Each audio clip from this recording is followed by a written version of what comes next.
আসসালামু আলাইকুম my dear viewers, welcome back to my channel Bangla রান্নাঘর রেসিপির পক্ষ থেকে সবাইকে স্বাগতম জানাচ্ছি ভীষণই মজাদার একটি নাস্তার রেসিপি দেখার জন্য।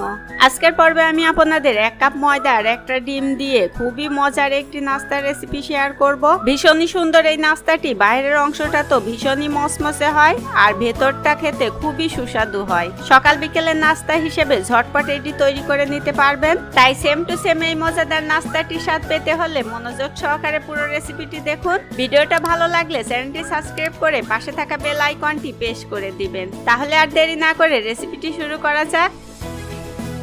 নাস্তাটার শুরুতেই আমি ভেতরের পুরটা তৈরি করে নেব।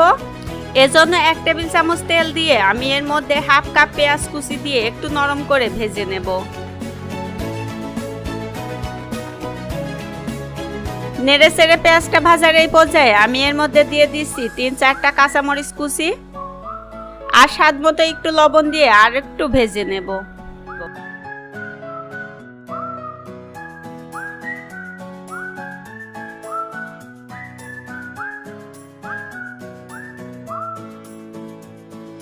পেঁয়াজ মরিচটা ভাজা হয়ে গেলে আমি আরো 1 টেবিল চামচ তেল দিয়ে একটা ডিম দিয়ে দিচ্ছি।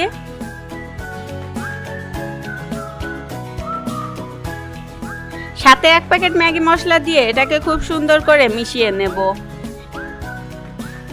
ম্যাগি মশলাটা দেওয়ার কারণে অন্য কোনো মশলাই আপনার এখানে দিতে হবে না।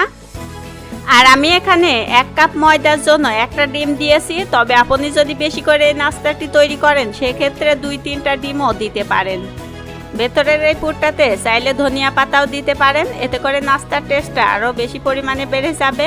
সুন্দর করে নেড়ে চেড়ে পুরটা আমি রেডি করে নিয়েছি। এখন আমি এটাকে একটা বাটিতে তুলে নিচ্ছি।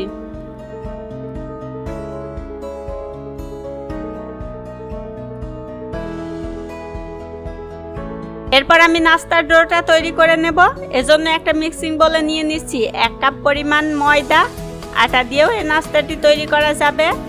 দিয়ে দিচ্ছি স্বাদ মতো একটু লবণ, সাথে 1 টেবিল চামচ তেল দিয়ে খুব সুন্দর করে এটাকে ডলে ডলে ময়দার মধ্যে মাখিয়ে নেব। তেল আর ময়দার এই ময়ানটা যত সুন্দর করে করা যাবে নাস্তাগুলো খেতে ততই বেশি খাস্তা হবে। খুব সুন্দর করে আমি মিশিয়ে নিলাম। মেশানো হয়ে গেছে। এবার আমি 1 কাপ নরমাল পানি নিয়ে অল্প অল্প করে মিশিয়ে একটা সফট ডো তৈরি করে নেব।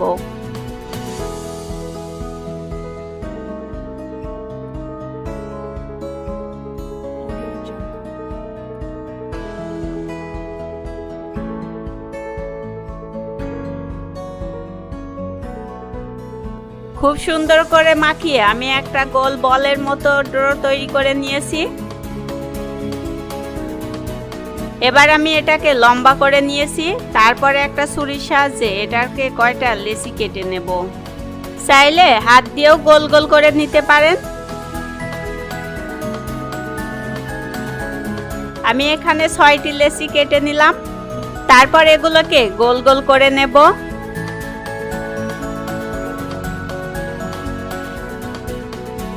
সবগুলো গোল করে নেওয়ার পর আমি একটা বল নিয়ে তালুতে রেখে এটাকে আমি ভেতরে পুর ভরার জন্য গোল বাটির মতো করে নিচ্ছি।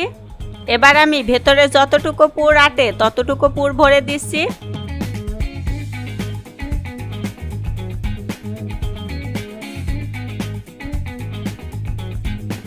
পুরটাকে ভরে দেওয়ার পর এর 4-5টা ধরে পেঁচিয়ে এটাকে সিল করে দিতে হবে।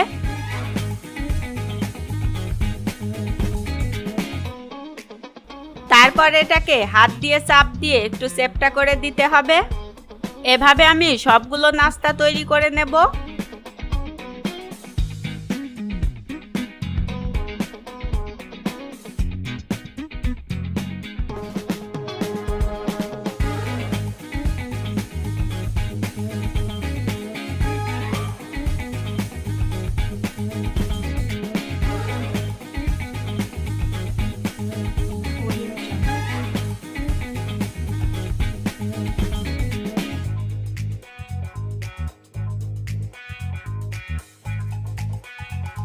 সবগুলো নাস্তা আমি বানিয়ে নিলাম।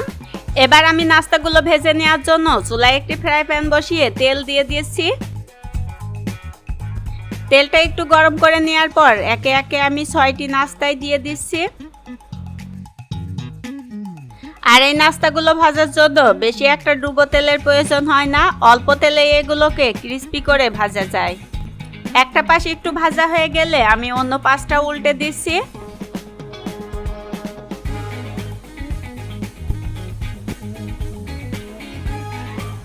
চুলার জালটা মিডিয়াম টু লোর মাঝামাঝি রেখে এগুলোকে আমি উল্টে পাল্টে গোল্ডেন কালার করে ভেজে নেব।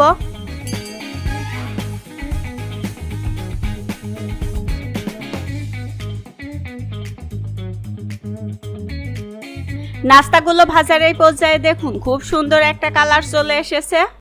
নাস্তাগুলো আমার ভাজা হয়ে গেছে, এখন আমি তেল ঝরিয়ে এগুলো তুলে নেব। তৈরি হয়ে গেল ভীষণই মজাদার সুস্বাদু একটি নাস্তার রেসিপি। আর এই ডিম আটার নাস্তাটি দেখতে যেমন সুন্দর, মাশাআল্লাহ তেমনি খেতেও ভীষণই টেস্টি। হবু রেসিপি ফলো করে বাসায় এভাবে ট্রাই করে দেখবেন, আশা করি আপনাদের অনেক বেশি ভালো লাগবে। আর আমার রেসিপিটি আপনাদের কাছে কেমন লেগেছে অবশ্যই কমেন্ট করে জানাবেন। আর ভালো লাগলে ভিডিওতে একটা লাইক দিতে একদমই ভুলে যাবেন না। আপনাদের একটি লাইক, একটি কমেন্ট আমাকে নতুন রেসিপি তৈরি করতে অনেক বেশি উৎসাহ দেয়। ভিডিওটি দেখার জন্য সবাইকে অসংখ্য ধন্যবাদ। সবার সুস্বাস্থ্য কামনা করে আজকের মতো এখানেই বিদায় নিচ্ছি। আল্লাহ হাফেজ।